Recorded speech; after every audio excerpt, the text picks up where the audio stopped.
Gracias a Dios, bien. Bueno, yo. Bueno, esperemos que los demás también, ¿verdad?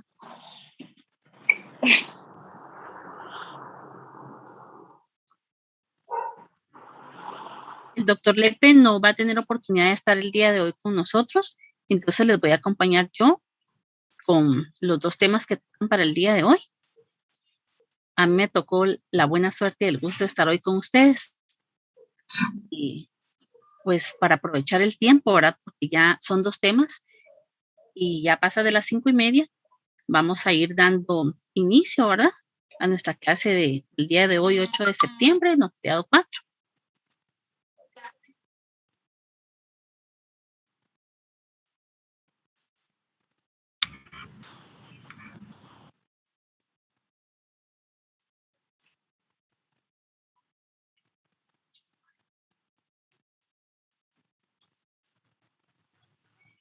El día de hoy, como ustedes ya habrán tenido oportunidad de ver en su calendario, ¿verdad? Vamos a platicar de la servidumbre y también del mandato. Son pues dos temas importantes, ¿verdad? Definitivamente. Pero de repente vale más la pena hablar un poquito más del mandato, ¿verdad, compañeros? Que es un poquito más, pues lo usamos un poquito más o de repente nos genera un poco más de dudas. Entonces, en esa vía, ¿verdad? Vamos a empezar platicando sobre el derecho real de servidumbre. Vamos a platicar un poco de eso y vamos a hacer lo posible por no entretenernos mucho con el tema de la servidumbre para que podamos dedicarle más tiempo al tema del mandato. Regularmente genera más dudas, ¿verdad? Que el de servidumbre, que es la servidumbre pues un tema no tan complicado que podrían ustedes pues consultar luego su código o algún texto para salir de dudas y platicamos un poquito más del tema del mandato, ¿verdad? Entonces empezamos viendo, ¿verdad? Que el derecho de servidumbre es el derecho real de servidumbre. Denme un segundo que no me...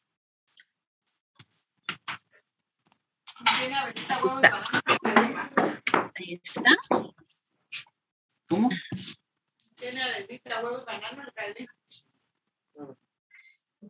Les recuerdo a los compañeros cuidar el micrófono apagado para que no tengamos interrupciones y podamos escuchar todos lo que estemos hablando, por favor. Compañeros, revisen sus micrófonos para verificar que estén apagados.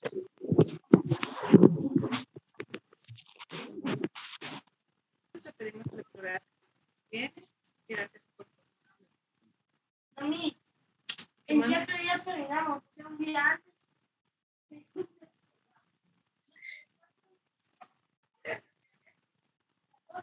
Buenas tardes a todos los que los que se van incorporando.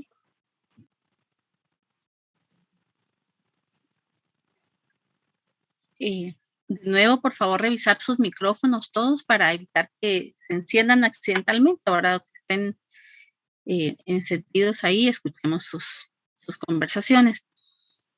De nuevo, buenas tardes a todos los que se acaban de incorporar. Platicábamos que de acuerdo a nuestro calendario, el día de hoy vamos a platicar de la servidumbre y del mandato. Vamos a tratar de no entretenernos tanto en la servidumbre, ¿verdad? Para que nos quede más tiempo para hablar del tema de mandato que tiene pues varios subtemas, ¿verdad? Y que genera normalmente más dudas que la servidumbre. Hay por ahí algunas personas todavía con el micrófono encendido. Por favor, revisen sus micrófonos. Yo creo que usted los puede silenciar de ahí, licenciada.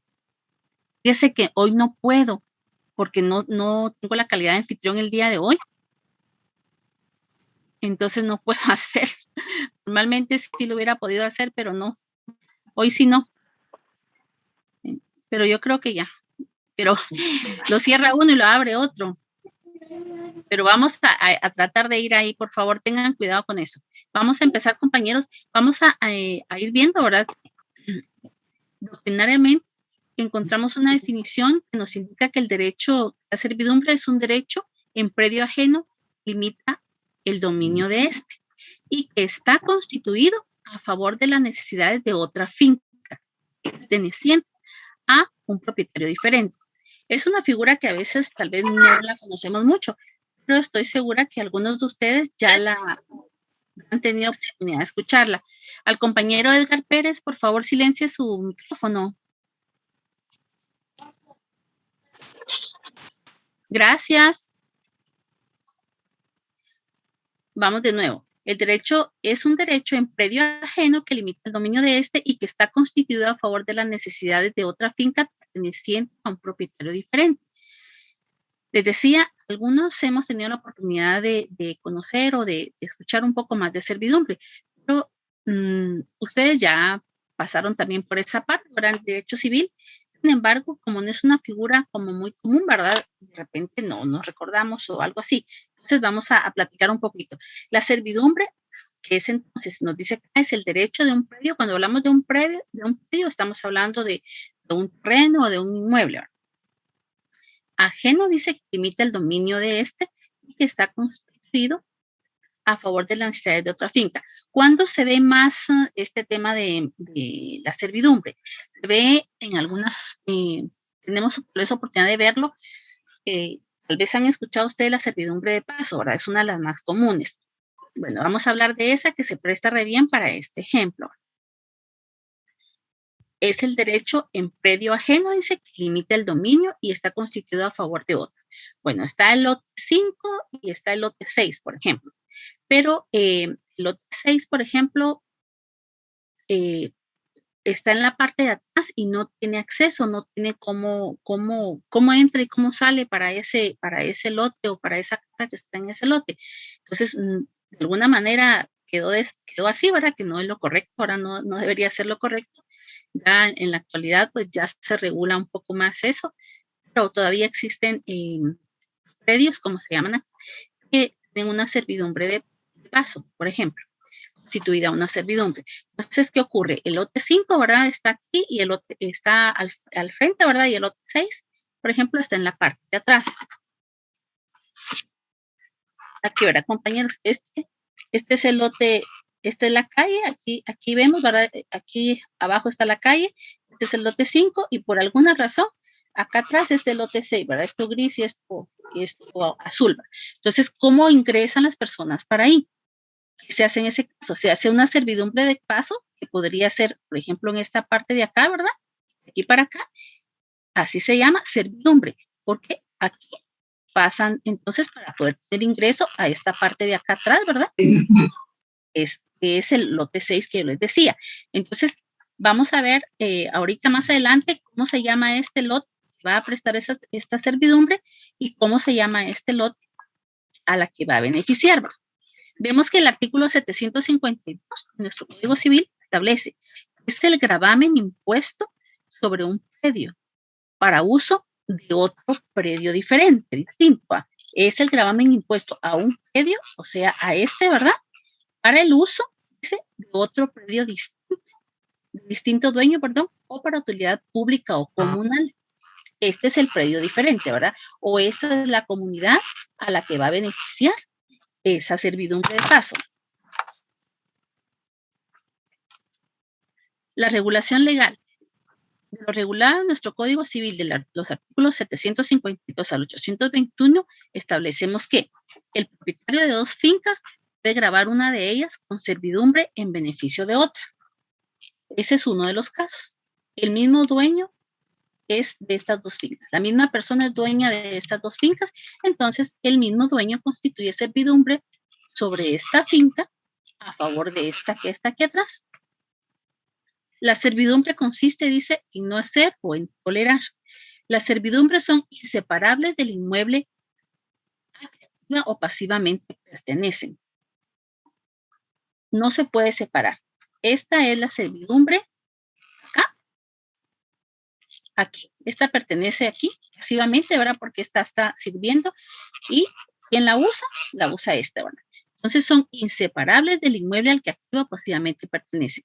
Si los inmuebles mudan de dueño, o sea, se venden, se heredan, se donan, si cambian de dueño, la servidumbre continúa, ya sea activa o pasivamente, ya sea que el que cambie de dueño sea la finca esta, que vamos a ver adelante que se llama predio sirviente, ¿verdad?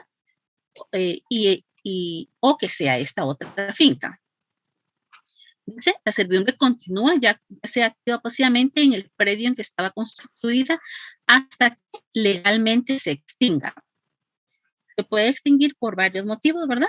Entonces, cuando ya no sea necesaria esa servidumbre, cuando deje de existir porque se extingue, hasta pues ahí ya en ese momento, cuando deja cuando legalmente se extingue, entonces ya no opera, ¿verdad?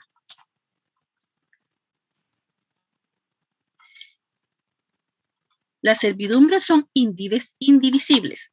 Si se divide el predio sirviente, cada una de las porciones tiene que tolerarla en la parte que le corresponde. Seguimos con este mismo ejemplo. Este es un predio o una finca grande, ¿verdad? Se va a dividir de esta manera, acá a la mitad. Entonces, imagínense, aquí estaba constituida la servidumbre, ¿verdad? Entonces, ¿qué va a pasar cuando dividamos esto? Dos propietarios. Hay una servidumbre constituida sobre todo esto. Cambia con el propietario, cambia la situación que sea, ya sea un nuevo dueño, o como les decía, por donación o herencia, va a cambiar, ¿verdad? No, dice acá, la servidumbre no es divisible. Si se divide el predio, cada una de las porciones tiene que tolerarla. Ahora, entonces, van a haber dos fincas soportando esta servidumbre, ¿verdad? No una, sino dos, porque como lo dividimos de esta manera, ya son dos fincas, pero como la servidumbre pasa acá, la servidumbre va a seguir pasando aquí, pero atraviesa dos fincas, ¿verdad? Si aquí en lugar de dividir dos, dividimos en tres, van a ser tres predios sobre los que se va a soportar esa servidumbre a favor de la finca que está, la finca o fincas o comunidades que estén en la parte de atrás. De nuevo, entonces, las servidumbres son indivisibles si se divide el predio sirviente a una de sus porciones. Perdón, cada una de sus porciones tiene que tolerarla en la parte que le corresponda. Si se divide el dominante, cada propietario de este puede usarla por entero, pero no alterarla ni grabarla. ¿Cuál es el predio dominante? El de acá. El que está gozando de esa servidumbre a favor de quien o quienes se constituyó esa servidumbre es el predio o los predios dominantes, ¿verdad, compañeros? Aquí, recuerden, aquí viene nuestra servidumbre, ¿verdad? Va para acá. ¿Es uno o son varios? Este es el predio o los predios dominantes y este el predio sirviente. ¿Por qué? Este le sirve a este. Las servidumbres que tienen por objeto el interés de los particulares pueden ser establecidas, derogadas o modificadas por la voluntad de estos, siempre que tengan capacidad para disponer de sus bienes. ¿Cuáles son las características de las servidumbres? Son susceptibles solo los inmuebles, activa o pasivamente. Opera solo para inmuebles, ¿verdad, compañeros? Porque ya vimos, para el sentido acá, por ejemplo, con la de paso, hay otras de acueducto que son también para que atraviesen un predio sirviente, ¿verdad? Porque van a ser de beneficio a uno o varios predios dominantes, ¿verdad? Entonces, solo operan para inmuebles, son derechos accesorios unidos a un inmueble y son de carácter inseparable. Como ya vimos hace un momento, ¿verdad? Es un derecho accesorio que está unido a un inmueble y es de carácter, como vimos antes, inseparable. No podemos dividir o decir me llevo la servidumbre para allá, porque si la servidumbre va a ser útil en otro lado, entonces va a ser otro el predio sirviente, ¿verdad? Ya no va a ser este, ¿verdad? Y no podemos decir, bueno, me llevo la finca o compro o vendo esta finca de aquí para acá, ¿verdad? Donde no está la servidumbre, no se puede, porque ya está constituida. Esto es un todo, ¿verdad? Con servidumbre y la parte de terreno que no la soporta. Se transmiten con la finca o el predio, no independientemente. Lo que hablábamos hace un momento, pueden ser temporales porque de repente se necesitan de manera temporal, ¿verdad? Por algún motivo, o pueden ser perpetuas, ¿verdad? Se entiende que ahí no va a haber otra manera de lograr un paso, por ejemplo, entonces esa servidumbre se constituye de manera perpetua. Para que surtan efectos, deben inscribirse en el registro general de la propiedad. No las podemos solo decir, sí, mire, esto es una servidumbre para acá, aquí hay una servidumbre que es para acá, yo le vendo este terreno y la servidumbre es esta.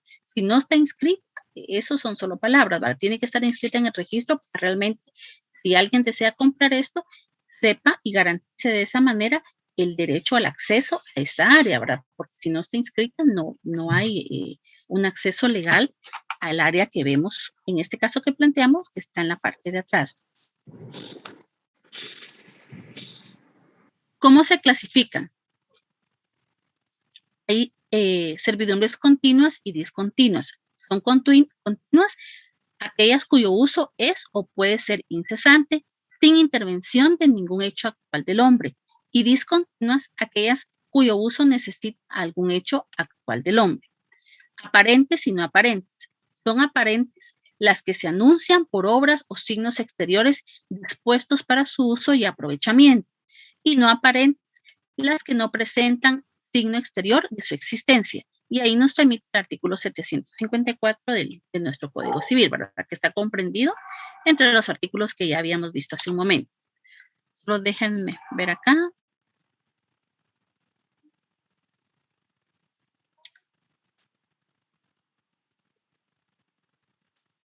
Alguien dice que se le cortó la transmisión un momento. Bueno, vamos a ver, compañeritos, vamos a ver dónde sería que el compañero no. Vamos a ver nada más lo que vimos acá. Si es esto, las características. Buenas tardes. Perdona, licenciada, una pregunta. ¿Qué pasa cuando, con el ejemplo que usted daba, ¿verdad?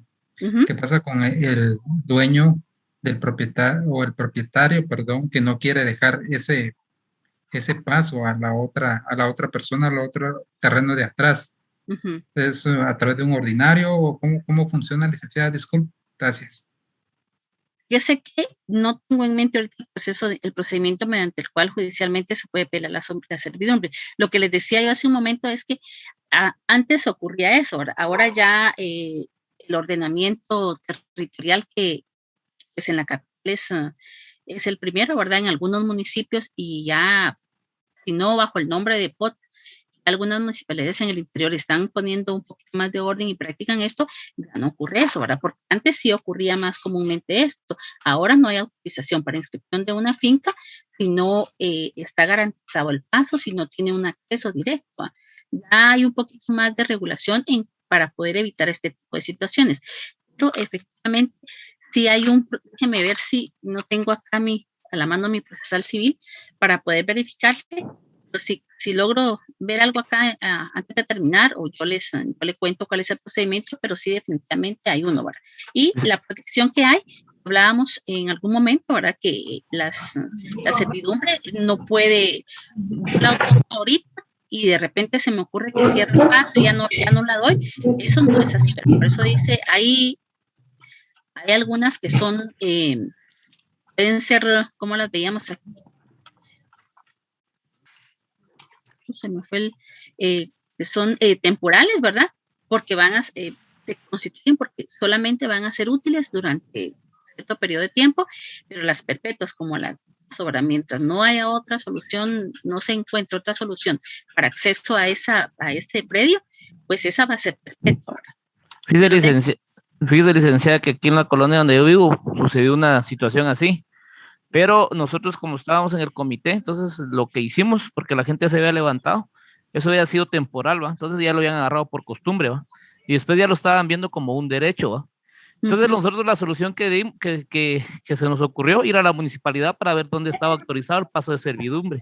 Entonces, como usted dice que en la municipalidades ya tienen los planos de las notificaciones, entonces llegamos a la conclusión de que a ellos en la residencial vecina era el paso de servidumbre y le cerraron su paso por ese lado y lo habían dejado por este. Entonces, de esa forma nosotros ganamos no ganamos, no, que logramos hacer valer el derecho que estábamos peleando, el paso de servidumbre, que no era autorizado para ellos, sino solo para residencial, porque era una aldea continua. ¿En qué municipalidad es esto? ¿En qué municipio? Misco. Sí, pues municipio Misco tengo entendido que tiene, pues es un poquito más avanzado que otras municipalidades más pequeñas. Compañeros, sus micrófonos, por favor. No, le doy lo que le hace falta. Miren, yo no tengo acceso a todos los compañeros acá, a todos los nombres porque estoy compartiendo pantalla, pero si a alguien se le abre el micrófono. Suseli Lima se llama, licenciada. Suseli Lima. ¿Cómo? Suseli Lima. Suseli, por favor, su micrófono.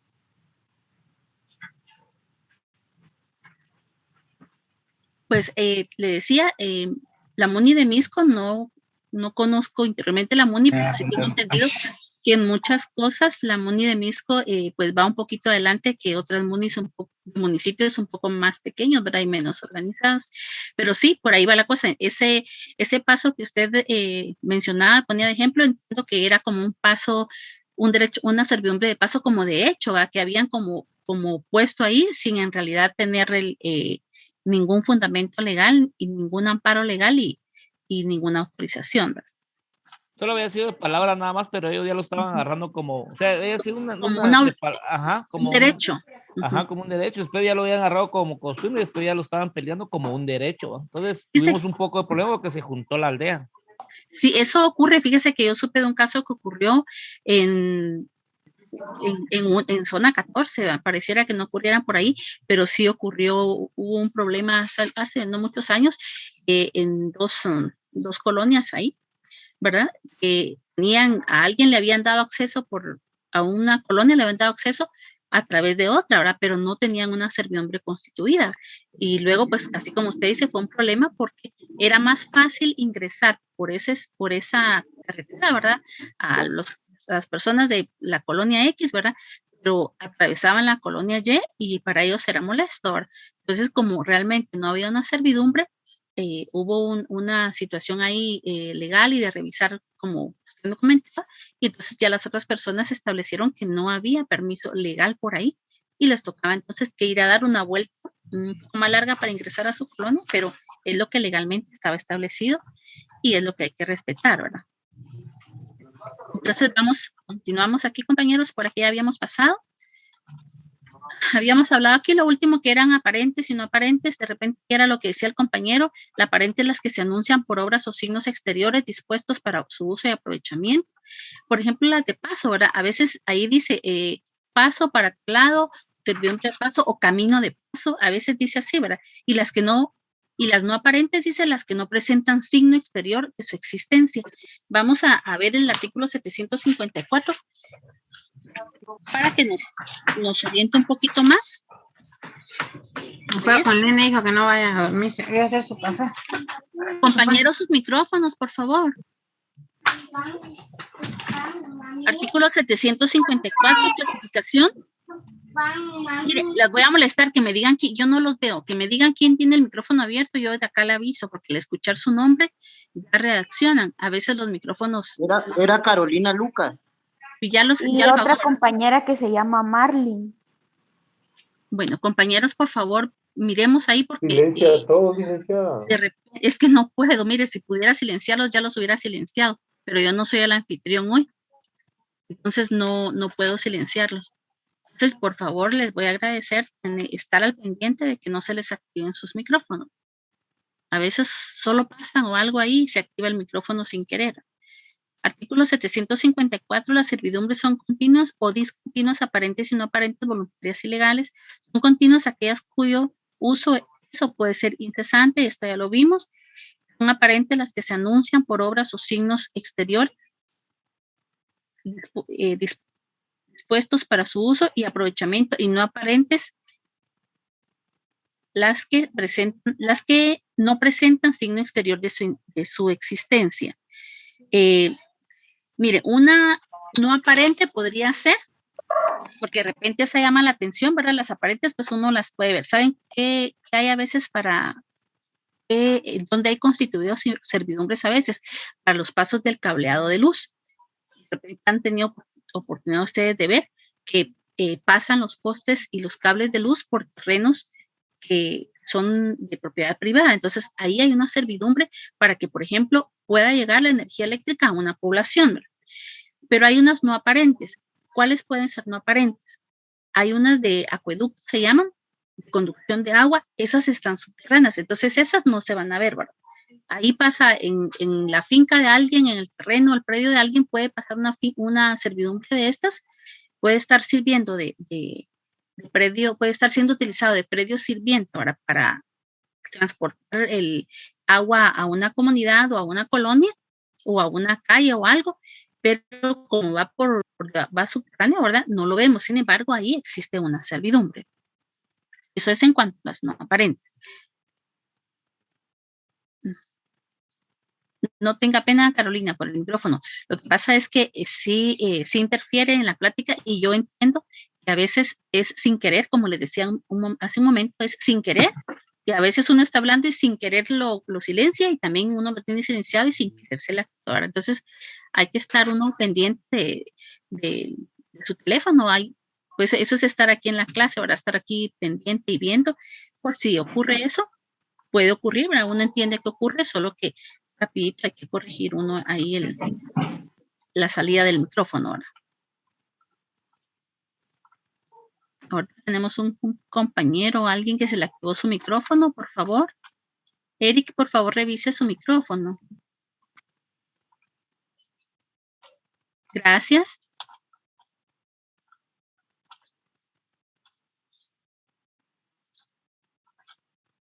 Bueno, vamos a ver las obligaciones previas de un contrato de servidumbre, ¿verdad?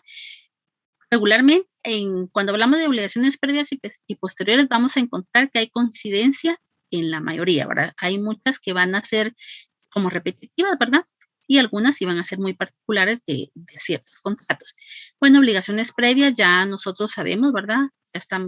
Ya tenemos ahí bien memorizado. Hay que escuchar a los clientes para saber exactamente qué es lo que quieren. Hay que asesorarlos con imparcialidad, diagnosticando el tipo contractual más conveniente para los dos, ¿verdad? Por eso la imparcialidad. La identificación a los otorgantes y comparecientes con sus documentos personales de identificación. Puede ser el notario dar fe de su conocimiento y si no hay, pues puede auxiliarse de 2 testigos de conocimiento. La legitimación, la representación legal. Por ejemplo, cuando concurren personas jurídicas a celebrar, ¿a quién se le habrá? Micrófonos, compañeros, por favor. Cuando comparece está en la negociación, es una persona jurídica, pues va a comparecer a través de su representante legal, ¿verdad? Entonces allí, en las obligaciones previas, hay que calificar ese título que acredita esa representación legal. En un momentito vamos a hablar de las representaciones. El título que acredita el derecho, la propiedad del bien inmueble, ¿verdad? Quien está constituyendo una servidumbre, ¿verdad?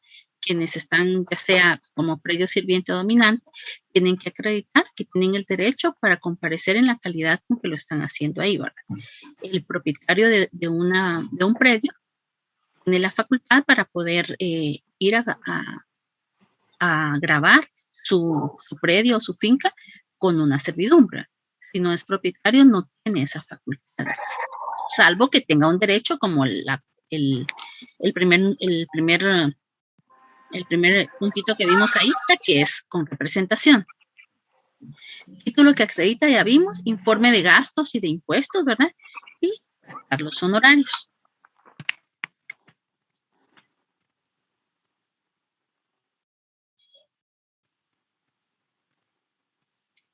Ok, ya tenemos a alguien ahí con el micrófono abierto. Miren, compañeros, disculpen, a mí me da tanta pena tener que estar mencionando sus nombres, pero en realidad en aras de los demás compañeros que están poniendo atención, pues me va a tocar, ¿verdad? Si ustedes se descuidan con su micrófono, créanme que es molesto, ¿verdad? Pero para poder estar así como estamos ahorita, tranquilitos en silencio. Entonces, factor honorarios, que era la última parte de las obligaciones previas.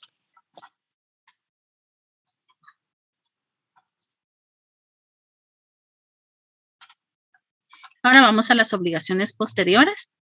El razonamiento de documentos, ¿verdad? Ya hemos aprendido también que se modifican por este contrato, en este caso, por este, ¿verdad? Los documentos con los que comparecen las personas a acreditar la titularidad de un bien, pues deben ser razonados, ¿verdad? Luego de haber utilizado un documento que afecte ese derecho, el que está inscrito en ese documento que nos llevaron. El testimonio especial, ¿verdad? Ya sabemos de sobra que luego de autorizar una escritura debemos emitir un testimonio especial para el Archivo General de Protocolos dentro de los 25 días hábiles siguientes. Sabemos que debemos extender el testimonio al cliente, ¿verdad? Con duplicado para su respectiva inscripción en el Registro General de la Propiedad. Y la copia simple legalizada que hemos platicado es para los otorgantes si lo requirieran, ¿verdad? Los impuestos que vamos a generar en este contrato, timbre notarial, en el testimonio especial, como es de valor indeterminado, va a llevar 10 quetzales, timbres fiscales, 50 quetzales en el testimonio especial, 50 centavos, perdón, un timbre de 50 centavos por cada hoja. Aquí tenemos el fundamento legal.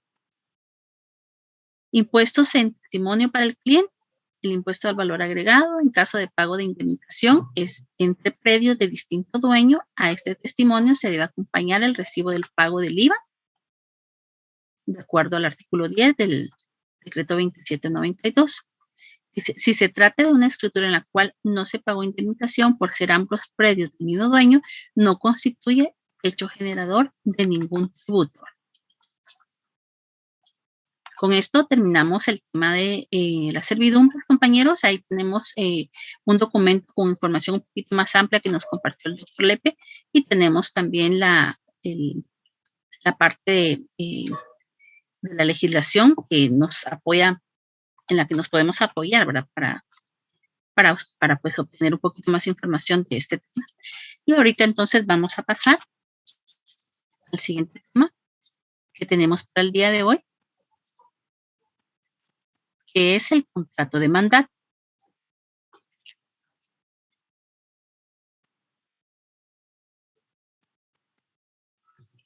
Licenciada, disculpe, una pregunta. Sí, sí.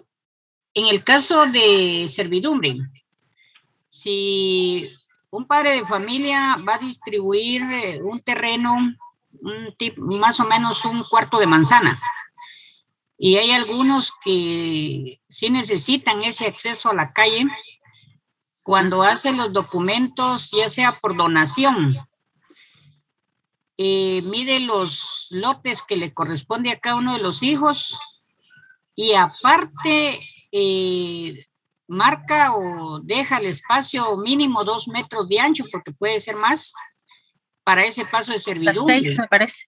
Ajá. Para ese paso de servidumbre. Ahora, en el registro de la propiedad tiene que ingresarse un documento aparte para que tenga su número de finca, folio y libro. No. ¿O es otro procedimiento? No, es esa finca de servidumbre, recuérdese lo que hablábamos, es un derecho accesorio que corresponde a otra finca, pertenece a otra finca, no conforma a una nueva finca. Si es servidumbre de paso, no conforma a una nueva finca. Si es una finca que se destinó específicamente para calle, por ejemplo, eso es diferente.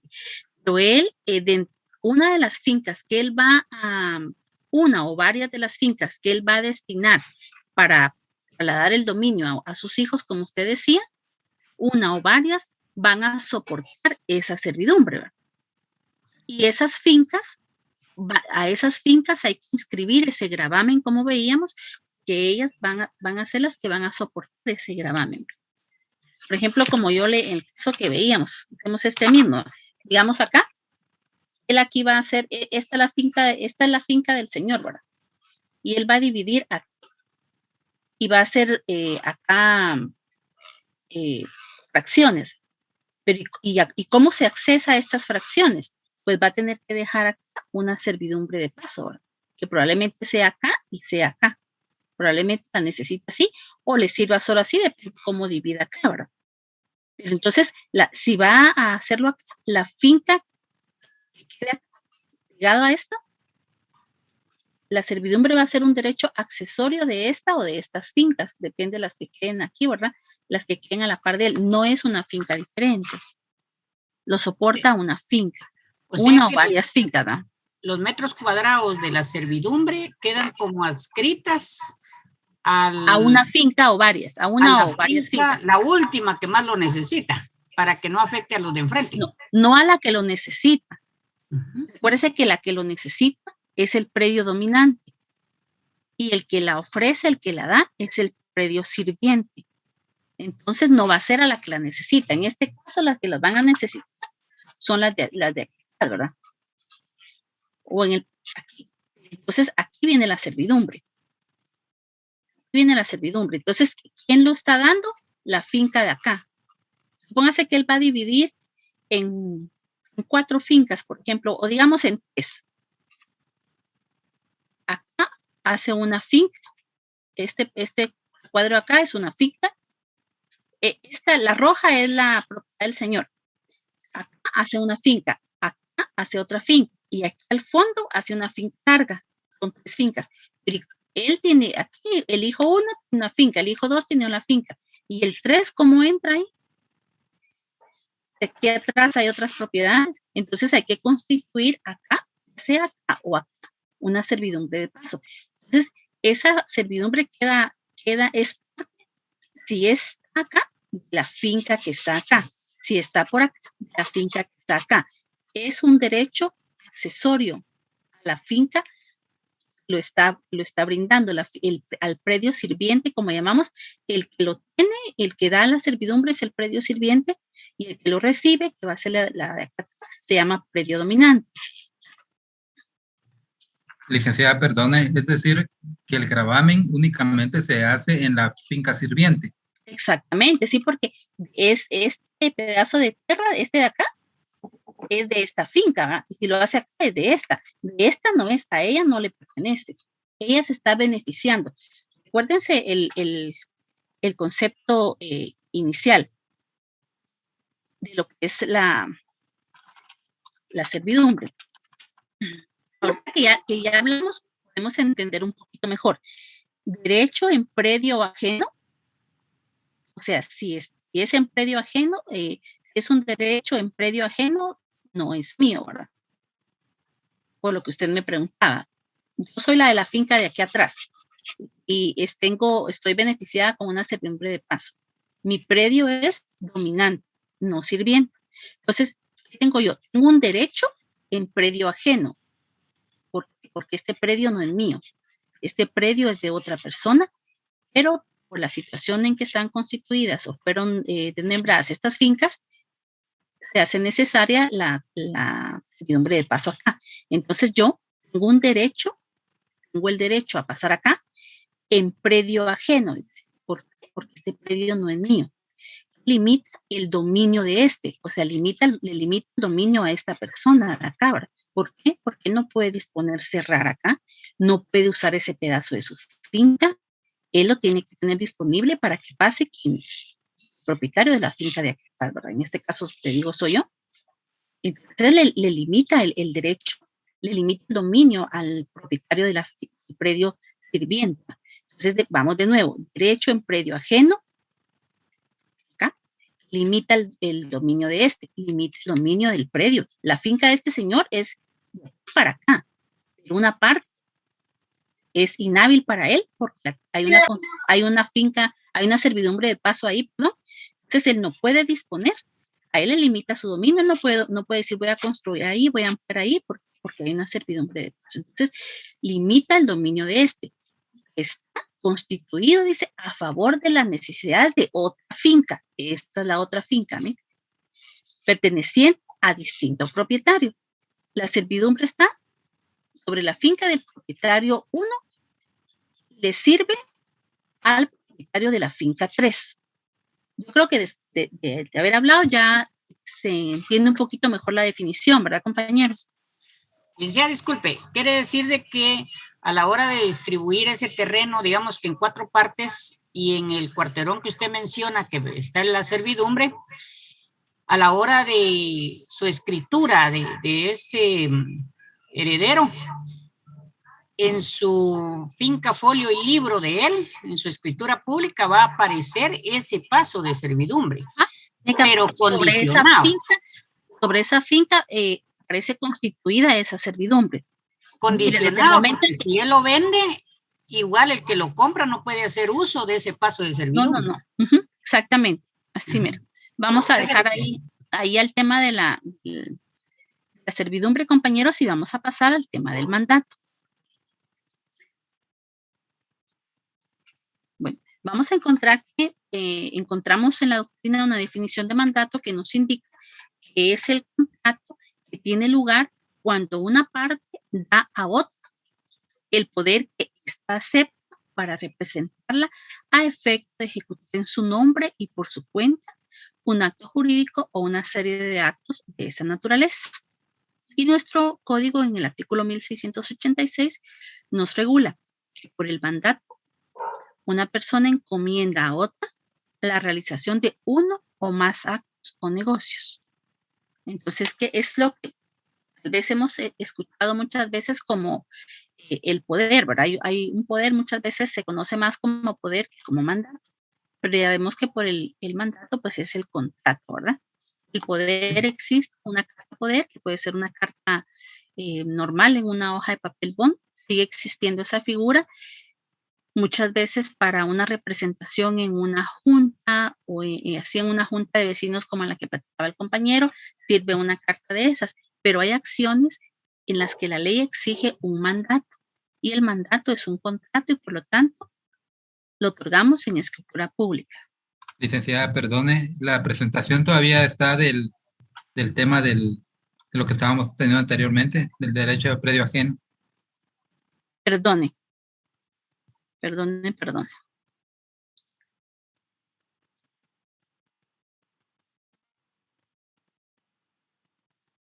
Me cambié yo, pero no cambié la pantalla. Disculpen, compañeros. ¿Ahora sí?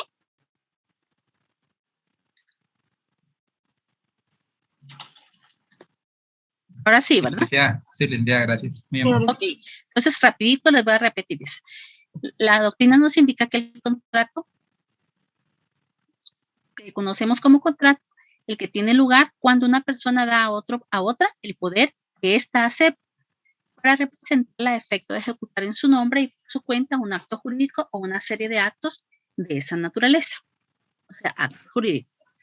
En nuestro Código Civil establece que por el mandato una persona encomienda a otra la realización de uno o más actos o negocios. Entonces, entendemos que es el contrato mediante el cual alguien le encomienda a otra persona que haga en su lugar, algunos realicen en su lugar algunos actos que por algún motivo él o ella pues no puede realizar, ¿verdad?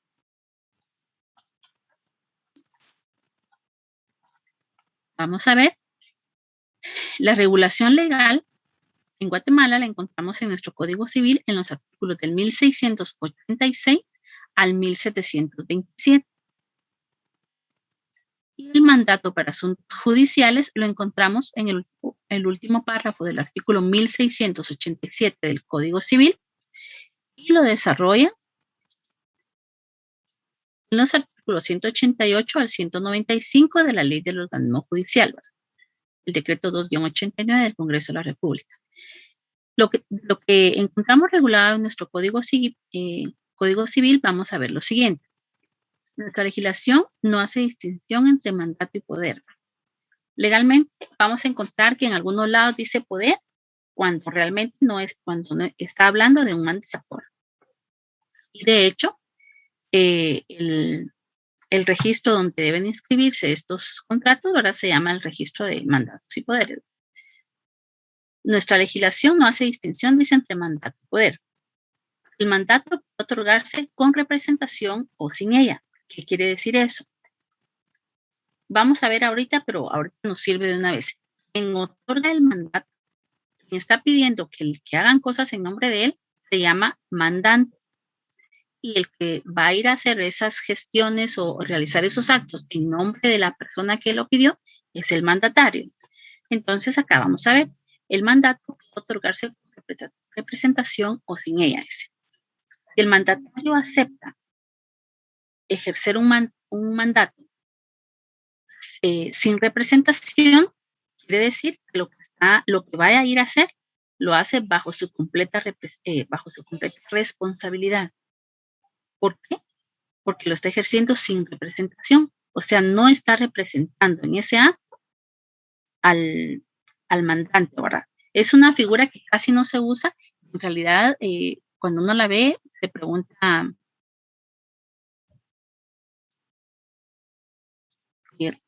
si realmente puede. Yo no he visto ningún mandato sin representación. Yo creo que alguno de nosotros nos pidieran ejercer un mandato sin representación, pues no aceptaríamos, ¿verdad? Porque vamos a ir a hacer lo que nos están pidiendo que hagamos, pero en nombre propio, sin representación de la persona que nos pidió que fuéramos a representarle. Eso uno podría llegar a pensar que no tiene mucho sentido, ¿verdad? El mandatario que actúa con representación lo está haciendo así, ¿verdad? Con la representación o en representación de su mandante. Lo que está haciendo, lo está haciendo como que si fuera el que lo mandó a hacerlo, como que si fuera ese mandante, ¿verdad? Él va a responder por esos actos que se realicen. El mandante, ¿verdad? Quien envió, quien otorgó ese mandato, no el mandatario que únicamente está yendo a cumplir, pues en teoría, instrucciones que le dio su mandante. El mandato debe constar en escritura pública como requisito esencial para su existencia y puede ser aceptado expresa o tácitamente. Vamos a ver cómo es eso de que puede ser aceptado expresa o tácitamente. ¿Cómo es expresamente? Bueno, expresamente, muchas veces el mandante otorga ese mandato a favor de una persona, a favor de su mandatario, estando él presente. Entonces, como está el presente, los dos comparecen en la escritura, los dos firman, pues ahí no hay duda de la aceptación, ¿verdad, compañeros? Porque recuerdan que al final la escritura dice que aceptan lo ahí contenido y todo. Igual, pues él está aceptando ese mandato, está firmando de aceptación, ahí no hay duda. Pero cuando está tácitamente, recuérdense que no siempre se puede que estén los dos, mandante y mandatario, para el otorgamiento de esa escritura. Entonces, lo que ocurre en este caso es que hay una aceptación tácita en el momento en que el mandatario ejerce las facultades para las cuales fue nombrado en ese mandato. ¿Cuándo puede ocurrir esto? La gente que está fuera del país, yo creo que hemos tenido la mayoría de oportunidad de ver, hay mucha gente gente acá en Guatemala fuera del país, que por estar fuera no quiere decir que estén exentos de necesitar hacer un acto, celebrar un acto jurídico acá en Guatemala. Entonces, estas personas otorgan un mandato en el extranjero, que no va a venir en papel protocolo, ¿verdad? Porque ya ustedes saben por qué no. Y se va a protocolizar, acá en Guatemala. Entonces, ese mandato que viene del extranjero solo lo otorgó el mandante. Ahí no está el mandatario. Pero cuando llega acá y ya ese documento se protocoliza y ya se puede utilizar legalmente, el mandatario va con él a realizar la acción que le fue encomendada en ese documento sin estar mencionado él ahí, sin haber firmado él, solo está mencionado, no firmó de aceptación porque fue otorgado en otro país, pero él, al utilizar ese mandato, ya esa es una aceptación tácita. Lo de tácito, recuérdense que es que no se ve, pero sí se entiende con una acción, como por ejemplo, él le otorgaron un mandato para comprar una casa, por ejemplo. Va y compra en nombre de su mandante esa casa. Después de utilizar ese mandato para lo que le fue otorgado, él va y compra esa casa, no puede decir, miren, yo no sabía, yo no la acepto, porque esa fue una aceptación tácita al ir él a ejercer una de las acciones para las cuales le fue otorgado ese mandato. Lo recibió, tomó el mandato y lo utilizó. Esa es la aceptación tácita, ¿verdad? No está su firma en el documento, pero él ya hizo uso de él. ¿Qué quiere decir? Él enterado de para qué le iba a servir a él, para qué se lo otorgaron a él, va y hace uso de él. Esa es la aceptación tácita, ¿verdad? Ahora vamos a continuar, porque ya nos va avanzando el tiempo. La regulación en Guatemala, podemos establecer que todos los actos o negocios que las leyes no exijan, en los que las leyes no exijan la intervención personal, ahí pueden utilizarse, ¿verdad? Y no se pueden utilizar para los que la ley se indica que es un acto personalísimo. Los actos personalísimos que nosotros, pues ya ustedes los han estudiado, ¿verdad? para otorgar testamento o donar por causa de muerte. Y para modificar estos documentos, modificar o revocar estos documentos, tampoco se puede utilizar mandato, ¿verdad? De ahí, para las demás cosas, la ley autoriza que se puede utilizar mandato, los va dividiendo como vamos a ver más adelante, ¿verdad? No es el mismo documento para todo, pero sí la ley nos faculta otorgar mandato para prácticamente la mayoría, ¿verdad? De actos a los que debemos comparecer. El mandato es gratuito si el mandatario lo hace constar y lo acepta de esa manera. En estos casos se requiere de aceptación expresa.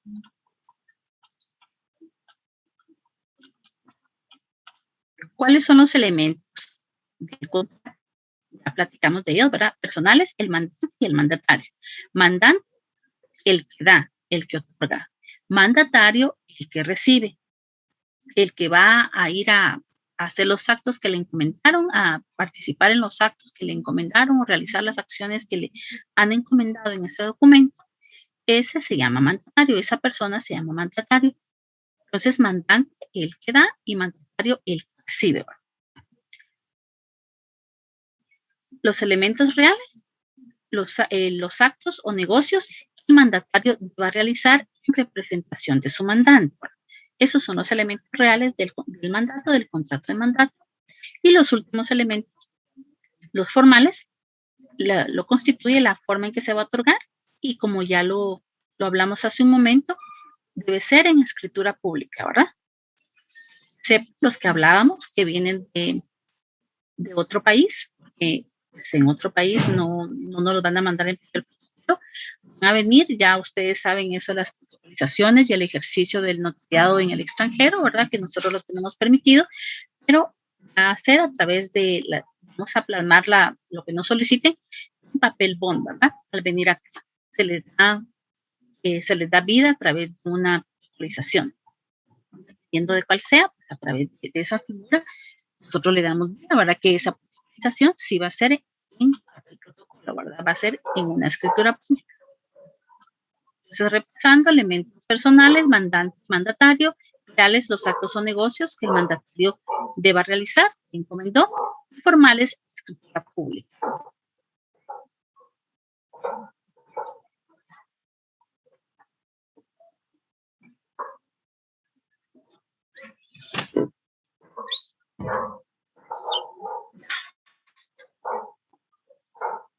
Ya estoy por acá de nuevo. ¿Cuáles son las obligaciones previas de este mandato? Escuchar este contrato o esta escritura, ¿verdad? Escuchar a los clientes, como ya hablamos, asesorar con imparcialidad, diagnosticando el tipo contractual, identificación a los otorgantes y comparecientes, documentos personales de identificación, la fe de su conocimiento o auxiliarse de los testigos de conocimiento. La legitimación, representación legal, por ejemplo, personas jurídicas, si comparece alguien en nombre de otra persona a otorgarlo, ¿verdad? Hay que calificar esa representación.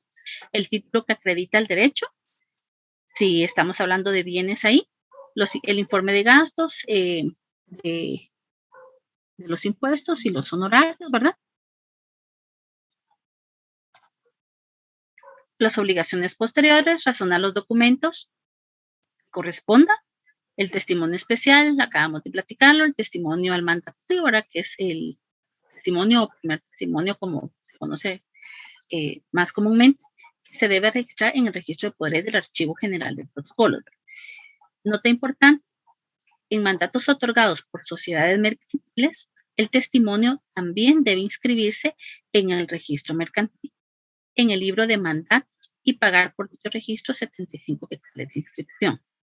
Entonces, cuando el mandato es otorgado en una sociedad mercantil, ese testimonio no se inscribe solo en el registro de poderes, sino se inscribe también en el registro mercantil, en el libro de mandatos de dicho registro. Ahorita vamos a ver, el impuesto en testimonio especial, ya sabemos cómo es de valor indeterminado, 10 quetzales. El impuesto en timbres fiscales, ya hemos aprendido, ¿verdad? 50 centavos por cada hoja. Impuesto en el testimonio por el mandatario. Los mandatos generales van a tributar de impuesto 10 quetzales, de impuesto fiscal, de timbre fiscal 10 quetzales, los especiales 2 y los judiciales no se encuentran afectos. Ahora vamos a regresar, compañeros, a ver un poquito, a repasar un poquito la legislación que nos sugiere acá el doctor Lepra, porque es la que de repente a veces nos resulta dando duda. Vamos a ver el artículo 1686, que es donde inicia.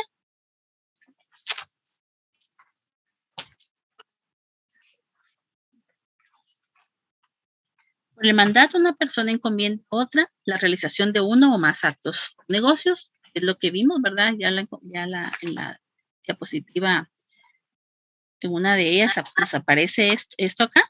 Y vamos a encontrar algo más. Dice, el mandato puede otorgarse con representación o sin ella. Ya lo veíamos. En el mandato con representación, el mandatario obra en nombre del mandante. Y los negocios que realice dentro de las facultades que se le hayan conferido obligan directamente al representador. ¿Qué quiere decir esto? Doña Marina Rivera le otorga un mandato al señor José Lara. Todo lo que haga don José Lara, porque ese mandato es con representación, como indica este artículo, ¿verdad? El mandato puede otorgarse con representación. En el mandato con representación, el mandatario, o sea, don José Lara, obra en nombre de doña Marina Rivera y los otorgantes y los negocios que realice dentro de las facultades que se le han conferido obligan directamente a doña Marina Rivera, ¿verdad? No a don José Lara, sino a doña Marina Rivera, porque ese mandato es con representación. En el mandato sin representación, el mandatario obra en nombre propio, sin que los terceros tengan acción directa contra el mandante, lo que hablábamos hace un momento, ¿verdad? Si le hubieran otorgado ese mandato a don José Lara, lo que él haga, él es el responsable, solo él. Doña Marina Rivera, exenta de cualquier obligación, cualquier responsabilidad, cualquier acción que se genere por lo que ella le encomendó hacer a don José Lara, solo él va a cargar con eso, ¿verdad? 1687. El mandato debe constar en escritura pública como requisito esencial, esto ya lo vimos, para su existencia y puede ser aceptado expresa o tácitamente. Ahí podrían relacionar el artículo 67 del Código de Comercio, que lo vamos a ver corriendito también.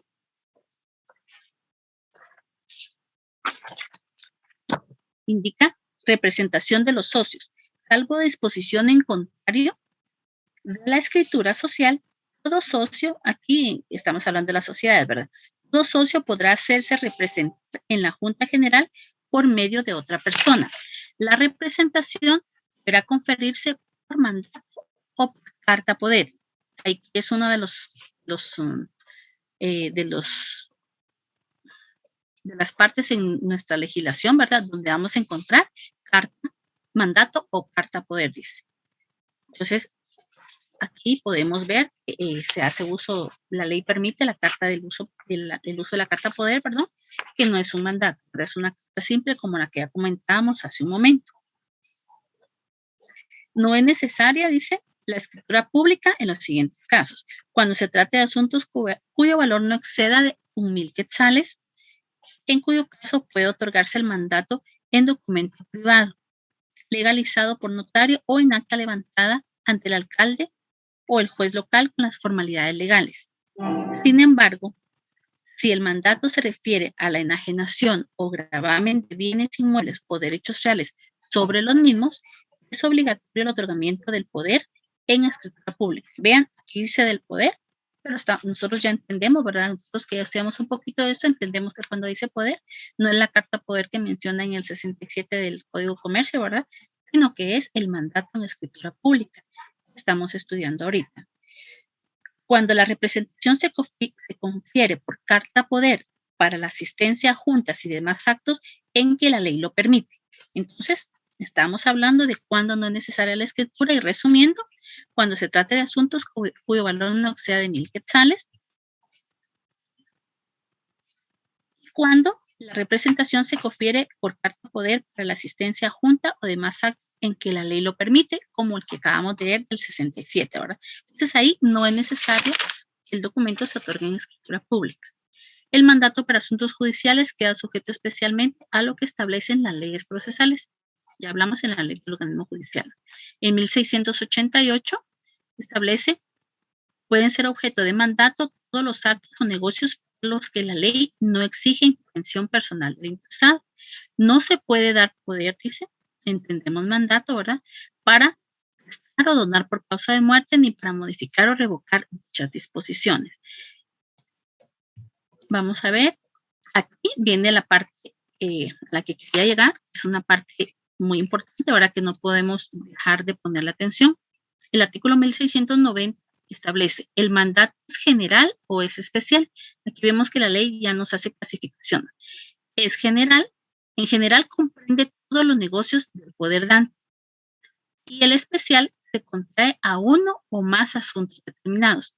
Cuando hay un poder general, cuando alguien lo otorga, vamos a seguir dando el ejemplo de doña Marina Rivera y don José Lara. Doña Marina le otorga un poder general a don José para que la represente en todos sus actos. Va a ir a todos los actos donde ella tenga que estar, como indica la ley, comprende todos los negocios de poder dante. O sea, todos los negocios de doña Marina va a atender don José en virtud de ese poder general que le otorgan. Y el especial, dice, se contrae o uno o más asuntos determinados. El poder especial va a indicar para qué es otorgado. Ahora ya es más limitativo. Ahora, compañeros, ya no le deja la libertad de ir y actuar en nombre de ella en todo. Ahí, en el especial, doña Marina le dice, don José, usted me va a hacer favor de representarme en el asunto 1, 2 y 3, nada más, no en todo lo demás. En 1691, los representantes de los menores incapaces o ausentes no pueden dar poder general, sino solamente especial para asunto determinado que no pueda ser atendido personalmente por ellos. Recuerden ustedes que el tema de menores es muy protegido, ¿verdad? ¿Se recuerdan la normativa que regula, ¿verdad?, la disposición de bienes menores e incapaces, ¿verdad? Es bien limitativa para quienes ejercen representación de ellos. Entonces aquí vemos que también está para el hecho de los mandatos, también alcanza esa restricción, ¿verdad? Solo se puede dar poder especial para asuntos determinados, que no pueda ser atendido personalmente por ellos. El 1692 ya nos habla de cuándo necesitamos un poder especial. Está el mandato general para hacer cualquier actividad, pero la ley establece también que hay ciertas actividades para las que ese mandato general no nos va a servir, aunque diga que sea para todo. La ley dice, bueno, sí, usted es un mandatario, y puede ir a hacer cualquier cosa, pero mire, para esto, para el punto 1, 2, 3 y 4, yo necesito que usted tenga un poder especial. No lo puede venir a hacer con el general. Y estos son estos puntos. No son solo 4, sino son varios. Necesita poder especial para donar entre vivos, contraer matrimonio, otorgar capitulaciones matrimoniales, pactar las bases referentes a la separación o al divorcio, demandar la nulidad o insubsistencia del matrimonio, constituir patrimonio de familia, reconocer hijos y negar la paternidad. ¿Puede ir alguien a hacer cualquiera de estas acciones con poder general? No. ¿Qué debe llevar? Un poder especial.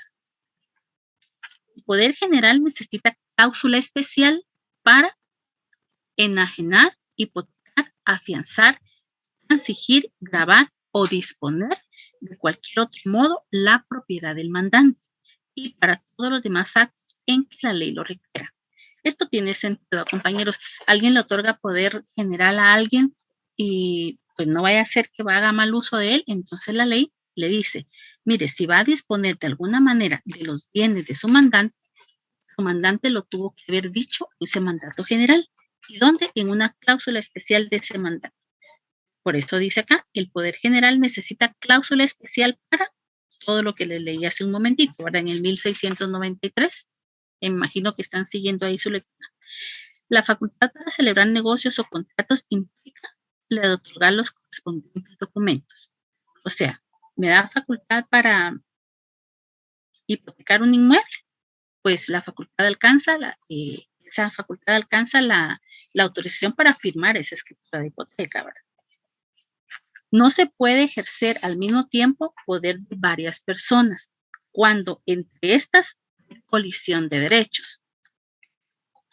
Imagínense que usted es representante legal de doña Marina Rivera y de doña, ¿qué otra señora ponemos? Aquí, Daisy Romero. Don José Lara es representante de ellas, pero llega un momento en que ellas hacen negociaciones y una de ellas necesita plantear una demanda en contra de la otra. Usted no va a ir por un lado representando a doña Daisy y por otro a doña Marina, ¿eh? Así no puede ir, don José, no puede representar a las dos al mismo tiempo, como indica acá. No se puede ejercer al mismo tiempo poder de varias personas cuando entre estas hay colisión de derechos. Tampoco puede un solo mandatario otorgar contratos representando a la vez los derechos o intereses de las dos partes, sin autorización de los mandantes. Podría hacerlo, sí, pero con previa autorización de los mandantes. Eso quiere decir que los mandantes van a tener conocimiento de que la misma persona está actuando en su nombre. El marido no puede, sin el consentimiento expreso de la mujer, ni esta sin la de aquí, dar poder para asuntos relativos a los bienes comunes o para contratos de los que resulten obligaciones para ambos. 1696. Por las personas jurídicas confieren poder las personas individuales que las representan, debiendo limitar el mandato a los negocios que son objeto de la sociedad. ¿Cómo ocurre esto? Bueno, la persona jurídica como tal actúa a través de un representante legal, ¿verdad? Entonces, este representante legal es el que tiene la facultad para, como delegar, él tiene todas las facultades, pero puede delegarlas a través de otros mandatarios. Volvamos a ver, por las personas jurídicas confieren poder las personas individuales que las representan, pero debiendo limitar el mandato a los negocios que son objeto de la sociedad.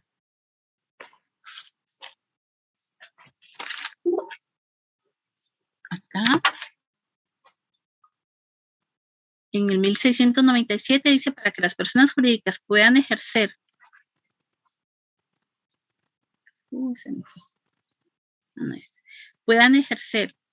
mandato, es necesario que las operaciones a que el poder se refiere entren en el curso de los negocios de aquellas o que de conformidad con el instrumento de su constitución o respectivos estatutos estén facultados los gerentes o representantes para hacerlo, ¿verdad? No puede otorgarse poderes que estén fuera del giro, ¿verdad? Porque pues, no tendría sentido, ¿verdad? 1698, no puede ejercer mandato el fallido mientras no se le rehabilite, el sentenciado por cualquier delito mientras no haya purgado la condena o haya sido rehabilitado, y en casos especiales las personas quienes la ley lo prohíbe o tienen incompatibilidad o impedimento. El mandato es esencialmente revocable. Aun cuando se haya conferido por plazo o por asunto determinado, pero si hubiera sido aceptado, la aceptación solo producirá efecto desde la fecha y hora en que se notifique al apoderado. ¿Qué quiere decir esto? ¿El mandato se puede revocar? Sí, se puede revocar, pero si lo otorgó doña Marina Rivera a don José Lara se lo dio por 10 años, pero a los 3 años ella ya se puede hacer cargo de sus negocios o no le pareció cómo está actuando el señor Lara, o ya alguno de sus hijos es mayor de edad y prefiere que le represente él, puede ocurrir cualquier razón. ¿Lo puede revocar? Sí lo puede revocar, ¿verdad? Pero dice, hay que tener presente esto. Si hubiera sido aceptada la revocación, solo producirá efecto desde la fecha y hora en que se notifique al apoderado. O sea, si usted le otorgó el mandato por 10 años y otorga un nuevo mandato, pero no lo hace de su conocimiento el señor Lara no sabe y él va a seguir ejerciendo acciones y haciendo acciones en nombre de la señora Rivera. Y vamos a poder demandarlo por haber ido a hacer algún negocio en nombre de la señora Rivera. Podríamos ir, pero no nos van a dar al lugar porque él va a tener como defenderse. A él nunca le notificaron que él dejó de ser el mandatario. Por eso el artículo nos indica eso, que va a surtir efecto desde la hora y fecha en que se notifique al apoderado. Es válido el poder otorgado en el extranjero con sujeción a las formalidades externas prescritas por las leyes de Guatemala en que se otorga, pero si para el acto contrato objeto del poder la ley en Guatemala exige facultad especial, debe sujetarse a lo expuesto acá. Quiere decir este artículo. Puede ser que venga un mandato del extranjero y como allá con un mandato general se puede comprar, se puede hipotecar, se puede vender, lo envían así. Como va a surtir efectos acá, y acá dice que necesita cláusula especial en el mandato general, si no trae esa cláusula especial, no lo va a poder hacer efectivo ahora porque nuestra ley lo requiere así. A eso se refiere este artículo que indica que es válido el poder, dice, pero si para el acto contrato objeto del poder la ley en Guatemala exige facultad especial, debe sujetarse a lo dispuesto en esta, ¿verdad? ¿Cuál es esta? Pues la ley de Guatemala, ¿verdad? Ahí podemos ver el artículo, vamos a ver la ley del organismo judicial ahí. El artículo 4. El 4 de la ley del organismo judicial, ajá. Nulos los actos contrarios a las normas imperativas y a las prohibitivas expresas son nulos de pleno derecho, salvo que en ellas se establezca un efecto distinto para el caso de contravención. Los actos realizados al amparo del texto de una norma que persiguen un resultado prohibido por el ordenamiento jurídico o contrario a él, se considerarán ejecutadas en fraude de ley y no impedirán la debida aplicación de la norma que se hubiera tratado de eludir. Continuamos ahí. En 1701 tenemos que el poder que se da a dos o más personas será ejercitado conjuntamente si el mandante no expresó que se ejercite por separado. Quiere decir, si le otorgamos, no vamos a estar fuera del país o no podemos atender ciertas cosas y vamos a otorgarle poder a alguien, le vamos a otorgar poder a dos personas previendo que alguna de ellas no pueda, lo van a ejercer indistintamente. Si queremos que uno atienda unos asuntos y otro atienda a otros, debemos de consignarlo en el mandato. Es nulo, perdón, el mandato en que se le confiere el poder al apoderado, la facultad de otorgar poderes o sustituir al que se le otorga, no autoriza al mandatario para dar facultades no comprendidas en el mandato. O sea, solo puede otorgar las facultades para las que a él le autorizaron, ¿verdad? No puede excederse, no puede ir más allá. Solo a lo que le encomendaron realizar, puede él encomendar realizar. Es nulo lo que el apoderado haga excediéndose de los límites del mandato o sin contener las facultades necesarias. Otorgaron un mandato general a una persona. Y ya tomemos el mismo ejemplo de la compraventa y la hipoteca. Para realizar ese tipo de acciones se necesita cláusula especial en el mandato general. Entonces, viene un mandato general que no trae esa cláusula especial.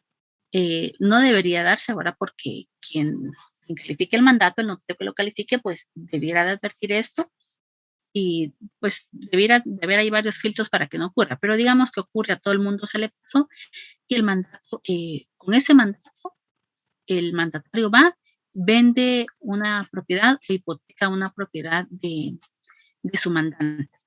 ¿Qué va a pasar con ese acto? Se va a declarar nulo. Es nulo lo que el apoderado haga excediéndose de los límites del mandato o sin contener las facultades necesarias.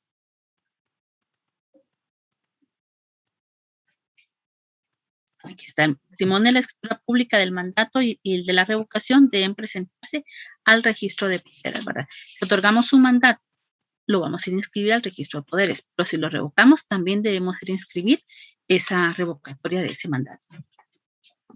De ahí encontramos las obligaciones del mandatario. Pero aquí que era la parte importante que yo quería que viéramos que no es un solo mandato, sino que pues recordáramos, ¿verdad? Porque es un repaso esto, que tenemos diferentes clases de mandato en nuestra legislación para diferentes motivos, ¿verdad? Y la ley nos dice, ¿verdad? Cuando la ley le pone ya los requisitos, las características y el nombre a los mandatos que se otorgan para determinadas actividades. Entonces vamos a ver acá, solo vamos a ver unos artículos importantes en lo que viene por el tiempo, ¿verdad? Porque vienen las obligaciones del mandatario, que pues no, esas las pueden ver ustedes, obligaciones del mandante.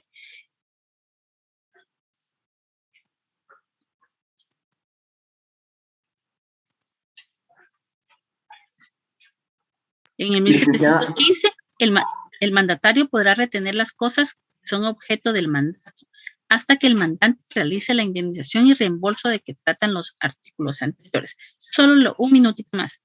Vamos a ver la terminación del mandato. La tenemos acá por vencimiento del término, por concluir el asunto, por revocación, por renuncia, por muerte o interdicción del mandante. Si se muere el mandante, el mandatario no va a seguir realizando cosas en su nombre porque ya no está él.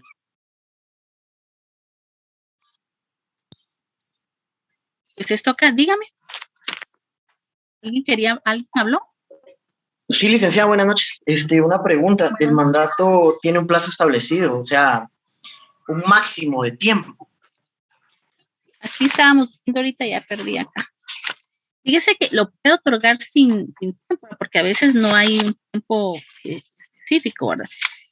Pero, déjeme ver acá.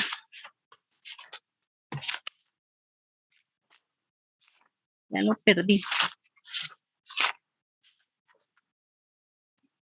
El mandato termina, dice, por vencimiento del término para el que fue otorgado, por cumplir el asunto, por revocación, por renuncia o por muerte. Y vamos a ver acá. Déjeme ir a ver algo acá.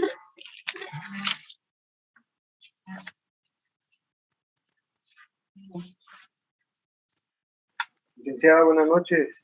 Buenas noches. Dígame. El artículo 1726 indica que el mandato general que no exprese duración se considera conferido por 10 años.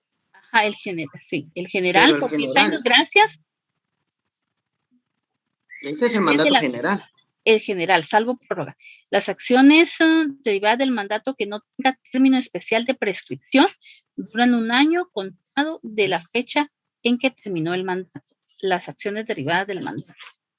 Fíjese que el general, sí, ahora cuando es un especial, pues no le pone plazo, pero como lo pone para una actividad en especial, realizar esa actividad especial, el mandato pues dejará de tener sentido, ¿verdad? Aunque no le ponga a usted plazo, porque el especial recuerda que está definido para qué actividades van a hacer. Aquí lo teníamos en el 1692. Déjenme ver acá. Pero no hay no hay un plazo que no se pueda autorizar por más de tanto tiempo, ¿verdad? Muchas gracias, licenciada. Entonces no tiene plazo. ¿Alguna otra duda?